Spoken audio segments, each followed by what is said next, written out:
Good evening, ladies and gentlemen. Tonight, I invite you to join me in a tale of dread and desperation, where the roll of a die is not merely a game, but a matter of life and death. Imagine, if you will, a world where the line between fantasy and reality blurs, where the clatter of dice echoes with the whispers of lost souls. This is a story of friendship, betrayal, and the ultimate gamble. A story where the stakes are nothing less than one's very essence.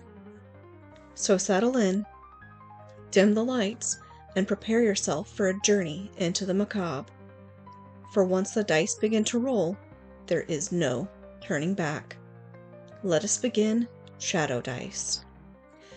It started, as many tales of horror do, with a spark of innocent curiosity.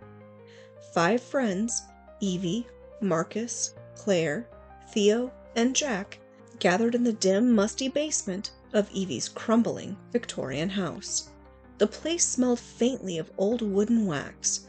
Its walls were lined with shelves overflowing with worn rulebooks, crumbling maps, and miniature figures battered from years of campaigns. But tonight wasn't about fantasy quests. Tonight, they were here for something different. Something whispered about only in the darkest corners of gaming forums. A game known as Shadow Dice. The box itself was strange. Faded black velvet tied with fraying crimson ribbon. It hadn't been bought, exactly. Claire had found it at a yard sale, tucked between stacks of moth-eaten romance novels and ancient records. Inside lay a set of dice carved from a dark, shimmering stone. As Evie lifted them out, it felt as if the room grew heavier. The dice seemed to pull the light from the air, their surfaces swirling with strange patterns that vanished if you looked too closely. The rules were printed on a parchment-thin sheet in a curling, almost unreadable script. Theo, the group's self-declared historian, squinted at the page, brow furrowed. It says something about essence of the players, and a bond forged in blood. Sounds ominous. Probably just trying to be edgy, Jack snorted, flipping a coin between his fingers. It's all marketing hype. Evie hesitated only a moment before smiling brightly, her usual optimism cutting through the unease. Come on, guys, let's just try it. It'll be fun. What's the worst that could happen? The room chuckled nervously. No one said what they were thinking. They built their characters carefully. Evie, a courageous knight with a tarnished past. Marcus, a silver-tongued rogue whose lies could bend fate. Claire, a sage mage driven by curiosity. Theo, a solemn cleric guarding secrets. Jack, a barbarian ruled by impulse. Each persona a reflection of their true selves, something Shadow Dice seemed to demand.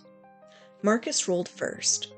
The die spun wildly, flickering in the candlelight. It almost seemed reluctant to land. Finally, natural 20. The air shifted. The shadows along the walls seemed to twist, forming strange, almost human shapes that faded when anyone looked directly at them. Claire leaned closer to the table, voice trembling. Did anyone hear that? A faint whisper like breath on the back of the neck. Jack scoffed, but didn't sound convinced. Probably the wind. They laughed it off. They had to. But as the game progressed, the room grew colder, the darkness heavier. Each roll brought new phenomena. Footsteps where no one walked. Flickering lights. Coppery smell of blood that clung to the air.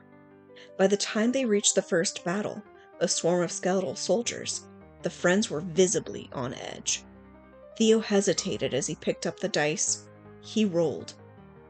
The dice bounced once, twice, and landed on a 1. A critical failure. The candles dimmed, the shadows writhed like living things. From the darkness at the far end of the room, a figure emerged. A knight, clad in rotting armor, its eyes burning with an unnatural glow. Before anyone could react, the figure surged forward, Its gauntleted hand plunged through Theo's chest. No sound, just the sucking of air. And then Theo was gone. The night dissolved into smoke. Only silence remained. They searched the house, screaming Theo's name. No answer. His backpack, his jacket, everything he had brought remained. But there was no him. When they stumbled back to the basement, they found the worst horror yet. Theo's character sheet was blank. The ink evaporated from the page. His chair sat cold and empty. Marcus slammed his fist on the table. "This is a sick joke! Where is he?" Evie grabbed the brittle rule sheet again, scanning frantically. Her voice shook as she read aloud. "Each die holds the essence of a lost soul. To roll is to gamble with your own. A critical failure forfeits your existence." Claire backed into the corner, shaking her head in denial. "You're lying! This can't be real! It's just a game! It's just a stupid game!" The dice sat in the center of the table, gleaming like dark stars, silent, waiting. Fear gnawed at them, but they couldn't stop. Something in the room, it was thick, invisible, watching, wouldn't let them simply abandon the game. Claire suggested burning the dice. Jack nearly smashed the board, but the shadows surged at any attempt to cheat, and in their hearts they knew if they wanted to save Theo, if they wanted to survive themselves, they had to finish the game. The next rolls came with higher stakes. Claire hallucinated her own reflection warping and whispering in her ear. Jack found blood pooling under his chair, vanishing when others looked. Marcus whispered to someone who wasn't there. Alliances cracked, accusations flew. Jack accused Marcus of trying to sabotage him. Claire sobbed quietly, curling tighter into herself. Only Evie kept them going, rallying them between each horrifying event. "We finish this," she said. "We fight. We save Theo." Then came the final enemy, the Shadow King. A monstrous figure wreathed in tendrils of darkness, its form barely contained by the board's boundaries. The parchment rules spelled it out. Defeat the king, and the souls may return. Fail, and be forgotten. The final battle was carnage. Jack's barbarian charged the Shadow King, and was swallowed whole by a tide of shadow. His real-world body simply vanished, leaving only a howl of terror behind. Claire unleashed spell after spell until her figure crumbled to dust. Marcus tried to bluff the king, and his body simply withered like a flower drained of life. Only Evie remained, bleeding, terrified, alone. The die was cold in her hand. She could barely breathe. The Shadow King loomed closer, whispering promises of oblivion. Evie closed her eyes. "Please," she whispered, and she rolled. The die spun across the table, its surface flashing glimpses of impossible things, screaming faces, twisting stars, lost worlds. It bounced once, twice. Natural 20. The Shadow King screamed, a sound like breaking glass and shattering souls. The light exploded outward, the dice shattered into dust. The game board burned away into ash. And suddenly, Evie stood alone in the ruined basement, breathing hard, the dust of the crumbled dice still clinging to the air. Her friends, Theo, Claire, Marcus, Jack, staggered upright, disoriented, but alive. The game was over. The curse was broken. Wasn't it? 2 nights after that final roll, Theo woke with a start. The bedsheets twisted around him like restraints. For a moment, he thought he was back in the basement. The air smelled of dust and candle wax. Shadows twitched at the edge of his vision. In the corner of his room, barely visible in the gloom, sat a figure, a knight in shattered armor, its hollow eyes locked on him. Theo gasped, fumbling for the light switch. The figure didn't move. When the light flooded the room, it was gone. But on the nightstand, a single six-sided die rested, one face up. The number 1.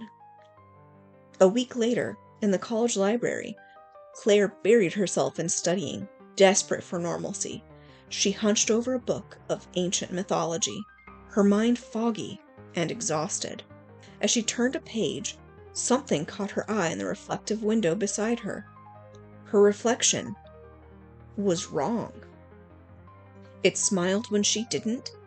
Its eyes flickered black like oil. Claire jerked away from the glass, heart hammering. When she looked again, only her frightened, trembling face stared back. Deep in the margins of her notebook, where she hadn't written a word, new text appeared.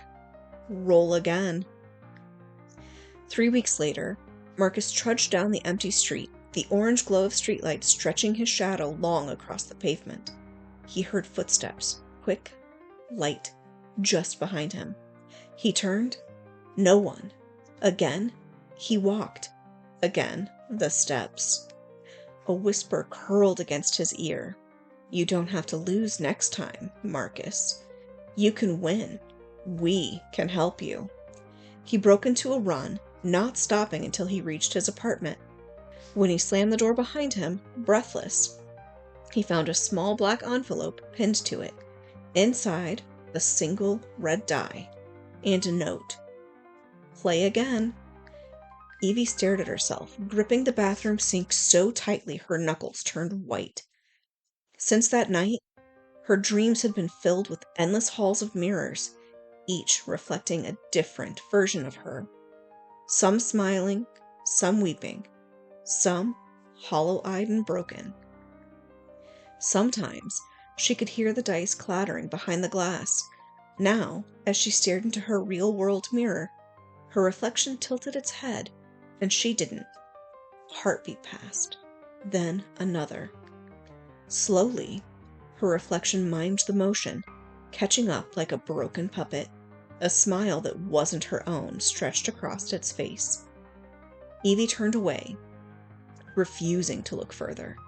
But in the mirror, her reflection lingered, watching, waiting. And behind her mirrored self, the shadow of a figure in a crimson crown loomed.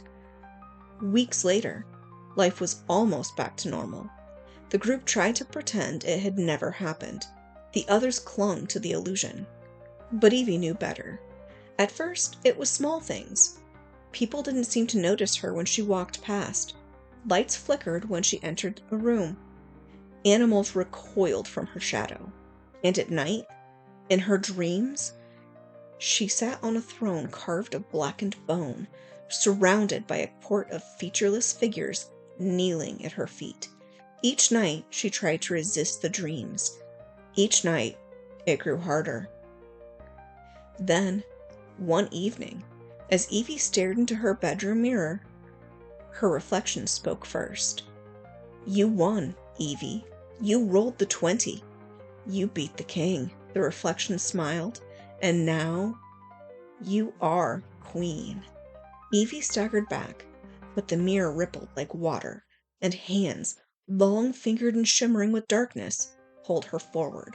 She fell through the glass, into the realm behind the reflections, into the true heart of shadow dice. In the real world, her friends never saw her again. A missing persons report was filed. Searches were organized. But Evie was simply gone.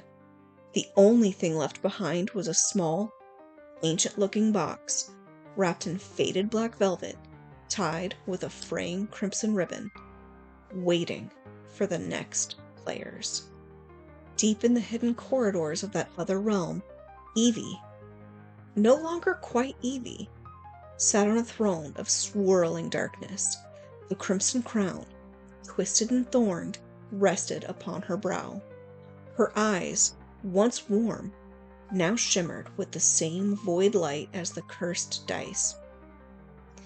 The whispers of the lost souls curled around her throne, begging for mercy she would never give. For the Queen of Shadows had no mercy left. She smiled, and somewhere in the waking world, another set of dice appeared on another unsuspecting doorstep. A new game would soon begin. The Queen would be watching, and this time the stakes would be even higher. And thus, dear listeners, the circle completes itself. Victory, you see, is a fickle thing. Sometimes, the only prize for surviving is becoming the very thing you once feared. If you ever find yourself offered a game sealed in velvet and crimson, turn away, lest you, too, be crowned where the shadows reign. May your dreams remain mercifully empty. Until we meet again, good night.